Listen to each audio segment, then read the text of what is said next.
Private school में भी कुछ आरक्षण गरीब बच्चों के लिए होना चाहिए। केवल फीस के आधार पर ही अगर बच्चे पढ़ेंगे तो मुझे लगता है कि पूरे समाज की चिंता हम नहीं कर पाएंगे।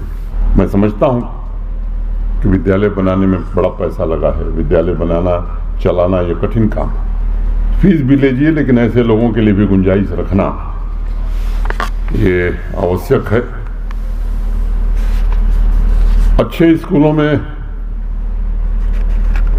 पढ़ना ये अमीरी का पर्याय बन गया है और सामान्य रूप से कहा जाता है कि गरीबों के गरीबों के लिए इननेसेसिबल हो। इस कलंक से भी देश को बाहर निकालना होगा और ये कुछ हद तक सच्चाई भी है, यही छवि बनी है, उसे तोड़ने की आवश्यकता है। और मैं अंकुश जी से अपेक्षा करूंगा कि शुरुआत आप ही करिए, मुझे प्रसन्नता होगी।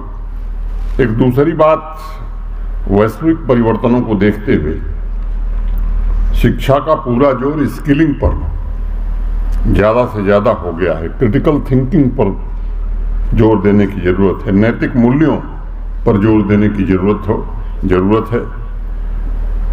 स्कूल मात्र सर्टिफिकेट के सेंटर न बने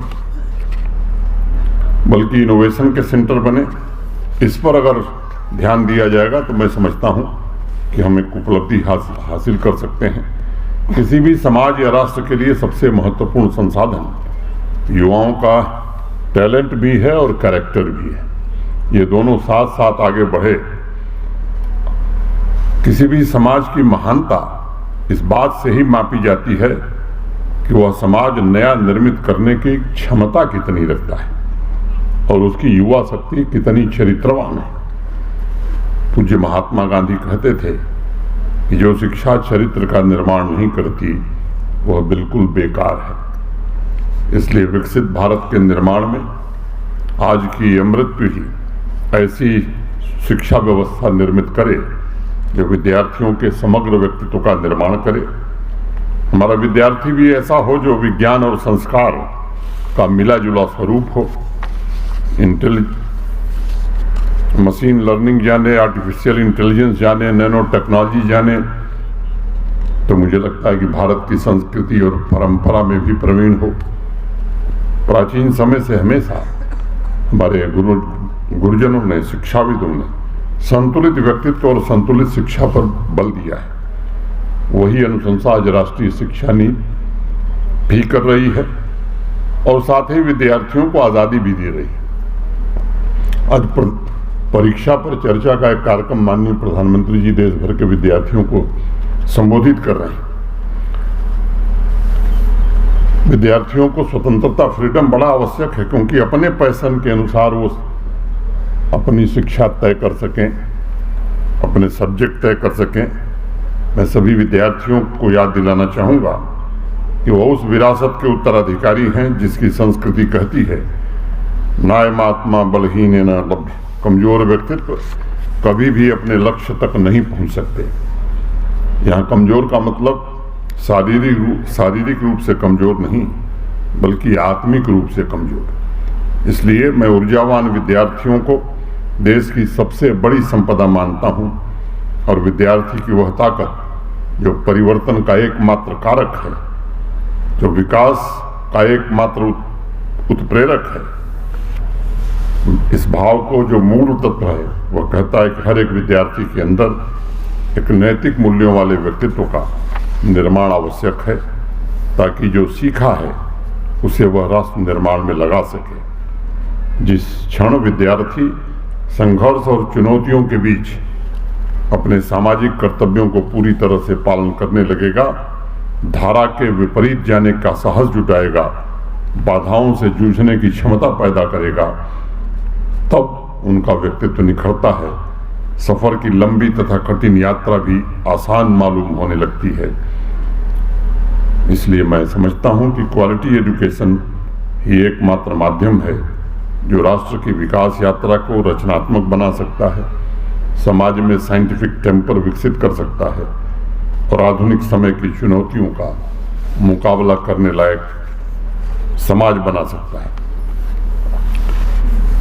मैं विज्ञापन से मैं भाषण की तरफ बढ़ता गया, इसलिए मैं मंच पर विराजमान सभी लोगों के प्रति हृदय से कृतज्ञता ज्ञापित करता हूँ। दीदी माँ का मैं हृदय से अभिनंदन करता हूँ जम्मू कश्मीर माता वैष्णो देवी की धरती पर, और अंकुश जी और उनकी पूरी टीम को फिर से एक बार शुभकामना देता हूँ और उम्मीद करता हूँ कि आपका विद्यालय आने वाले दिनों में बेहतर शिक्षा का केंद्र बने। बहुत बहुत धन्यवाद, नमस्कार, जय हिंद। और अंतिम समय जब मैंने गिनती की थी 1008 पीएचडी कबीर दास पर अब तक देश में हो चुकी है। एक अनपढ़ आदमी जो अपना नाम नहीं लिखना जानता था, तो कभी कभी जो नंबरों का खेल चल रहा है, डिग्री और शिक्षा दोनों में बड़ा अंतर है, इससे देश निकलने की कोशिश कर रहा है। तो इस नंबरों के चक्कर में पड़ने की जरूरत नहीं है। स्कूल का, अध्यापकों का प्राथमिक दायित्व है कि बच्चे की अंतर्ध्वनि क्या है वो उसे पहचान ले। अब अंतर्ध्वनि पहचानने से भी काम नहीं होगा, उसे मेहनत करनी होगी। सचिन तेंदुलकर इंटरमीडिएट पास है, सब लोग जानते हैं, आप भी जानते हैं। वो पहले क्रिकेट नहीं खेलते थे, पिंग पोंग खेलते थे। एक दिन उनकी अंतर्ध्वनि जागृत हो गई और उन्होंने पहचान लिया कि क्रिकेट मेरी अंतर्ध्वनि है। फिर उसने संकल्प किया, क्या शनिवार, क्या रविवार, क्या होली, क्या दीपावली, प्रतिदिन वो मैदान में जाते थे, घंटों घंटों अभ्यास करते थे, प्रैक्टिस करते थे। बहुत सामान्य परिवार के थे सचिन तेंदुलकर। एक समय ऐसा था कि उनके पास एक ही पतलून थी। स्कूल से आते थे, वही पतलून माँ धुल करके रख देती थी। कभी कभी गीली पतलून पहन के भी सचिन तेंदुलकर मैदान पर गए, और लेकिन प्रैक्टिस नहीं छोड़ी। उनके पास भी कोई डिग्री नहीं है, लेकिन कौन कह सकता है कि सचिन तेंदुलकर पढ़े लिखे नहीं। आज तक मुझे नहीं याद है, या किसी को नहीं याद होगा, कि एक भी ऐसा बयान सचिन तेंदुलकर ने, ऐसा स्टेटमेंट दिया है जिस पर कभी कोई विवाद खड़ा हुआ। तो मुझे लगता है ये सबसे बड़ा काम है। तो अंतर्ध्वनि पहचान गया तो मेहनत सचिन तेंदुलकर की तरह करनी होगी। अंतर्ध्वनि पहचान गए और सोए रहेंगे तब तो काम नहीं होगा। तीसरा, वो मैंने कहा कि नंबरों वाला गेम, उसमें पढ़ने की जरूरत नहीं। गांधी जी जीवन में कभी कोई ऐसी बात नहीं कहते थे जिसका उन्होंने खुद प्रयोग न किया। तो शिक्षा के बारे में उन्होंने एक बड़ी महत्वपूर्ण बात कही। उन्होंने कहा कि जो किताब में पढ़ते हो, या जो टीचर ब्लैक बोर्ड पर पढ़ाता है, आजकल स्मार्ट क्लासेस हो गए, पढ़ाता है, वो कम समझ में आता है। जो हाथों का प्रयोग करते हो वो जल्दी समझ में आता है। तो फिर तीसरी बात राजीव जी हो गई कि प्रयोग करना सिखाया जाए बच्चों को, और हाथों के प्रयोग से बड़े बड़े लोग, कम पढ़े लिखे लोगों ने बड़ा काम किया। सर आइजैक न्यूटन का नाम आप सब जानते हैं, बहुत पढ़े लिखे नहीं थे सर आइजैक न्यूटन। हाथों के प्रयोग से ही थियरी ऑफ ग्रेविटी का आविष्कार हो गया। आइंस्टाइन पढ़े लिखे व्यक्ति थे, फिजिक्स में पीएचडी किया था, लेकिन उनके पिता बीमार हो गए और उनकी एक इलेक्ट्रोमैग्नेटिक शॉप थी। मजबूरी में उनको शॉप पर बैठना पड़ा। आइंस्टाइन ने कभी नहीं कहा कि मैंने फिजिक्स में पीएचडी की है इसलिए इस इलेक्ट्रोमैग्नेटिक शॉप पर मैं नहीं बैठूंगा।